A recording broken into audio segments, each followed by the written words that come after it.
નમસ્કાર મિત્રો, વિડીયોમાં તમારું સ્વાગત છે।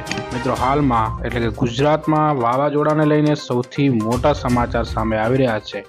હાલમાં મિત્રો ગુજરાતમાં શક્તિ વાવાઝોડું છે જે ખૂબ જ તીવ્ર બન્યું છે। આ વાવાઝોડાના સૌથી મોટા સમાચાર સામે આવી રહ્યા છે। શક્તિ વાવાઝોડું છે જે ગુજરાતથી મિત્રો હાલમાં 400 કિલોમીટર દૂર છે। ગુજરાત નજીક અરબી સમુદ્રમાં આકાર પામેલું આ વાવાઝોડું એટલે કે શક્તિ વાવાઝોડું આજે સવારે ગંભીર ચક્રવાતી તોફાનમાં ફેરવાયું છે અને 13 કિલોમીટર પ્રતિ કલાકની ઝડપે પશ્ચિમ દિશામાં આગળ વધી રહ્યું છે। તો સવારે 5:30 વાગ્યેથી તે ગુજરાતના દરિયાકાંઠાથી 400 થી 480 કિલોમીટર દૂર હતો। હાલ તે દ્વારકા, નલિયા અને પોરબંદરથી પશ્ચિમમાં તેમજ કરાચીથી દક્ષિણ તરફ સ્થિત છે।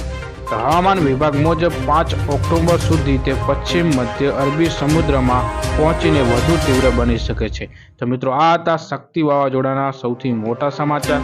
વધુ અપડેટ માટે અમારી ચેનલમાં જોડાયેલા રહેજો અને ખાસ અમારી ચેનલ પર નવા હો તો ચેનલને સબસ્ક્રાઇબ કરી દેજો।